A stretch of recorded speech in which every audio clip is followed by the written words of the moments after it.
Berbicara soal sejarah pendidikan nasional Indonesia, maka tak terlepas dari peran Ki Hajar Dewantara.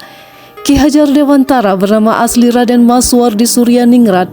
Beliau lahir pada tanggal 2 Mei 1889 di lingkungan keluarga Kadipaten Pakualaman, Yogyakarta yang merupakan salah satu pecahan dinasti Mataram.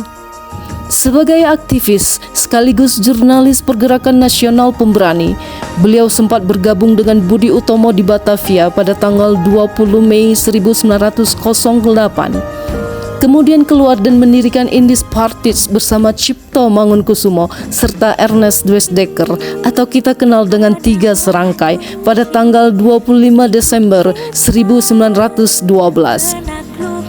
Tiga Serangkai diasingkan ke Belanda sejak tahun 1913 karena tulisan Ki Hajar Dewantara yang dianggap menghina pemerintah. Beliau bergabung dengan Indisvereniging atau Organisasi Pelajar Indonesia di Belanda serta terus menulis di media massa. Ia juga mendirikan kantor berita dengan nama Indonesia Persbureau di Den Haag. Inilah untuk pertama kali kata Indonesia dipakai di kancah internasional.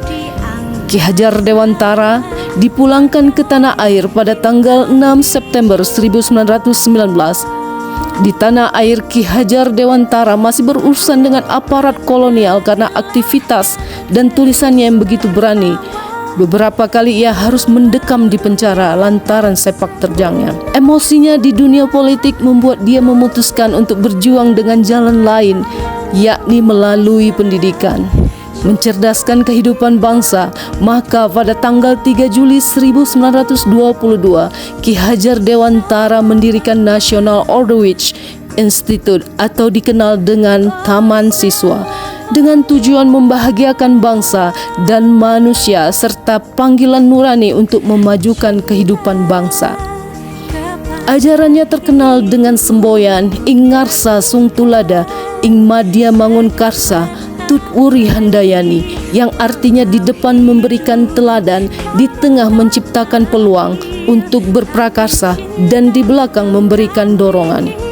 Ki Hajar Dewantara wafat pada tanggal 26 April 1959 dan atas jasa-jasanya mempelopori perkembangan pendidikan Indonesia, Ki Hajar Dewantara diberi gelar sebagai Bapak Pendidikan Nasional Indonesia dan tanggal kelahirannya diperingati sebagai Hari Pendidikan Nasional Indonesia.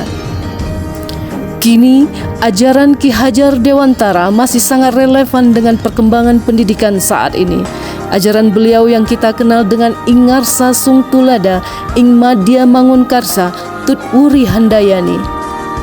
Ing Ngarsa Sung Tulada memiliki makna para pendidik menggunakan ini sebagai pedoman menuntun kodrat alam dan kodrat zaman para peserta didiknya. Guru sebagai tenaga pendidik bukan hanya mengajarkan ilmu pengetahuan, melainkan juga harus memberikan contoh dan suri tauladan kepada murid-muridnya. Ing Madya Mangun Karsa berarti di tengah harus memberikan ide dan gagasan. Sebagai pendidik yang baik, kita harus mampu berada di tengah-tengah murid, membangkitkan dan menciptakan ide dan gagasan-gagasan yang kreatif.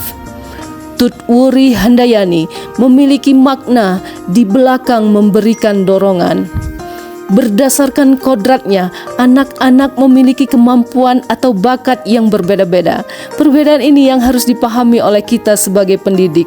Guru dan orang tua memfasilitasi mereka, mendorong potensi anak untuk mencapai cita-citanya. Di era teknologi seperti saat ini, kehadiran teknologi tidak bisa ditolak karena kebudayaan itu hidup dan berkembang menurut seleksi alam. Artinya, kebudayaan itu memang dibutuhkan, maka akan tetap hidup. Inilah penuturan Ki Hajar Dewantara yang sampai saat ini masih relevan dengan perkembangan pendidikan saat ini.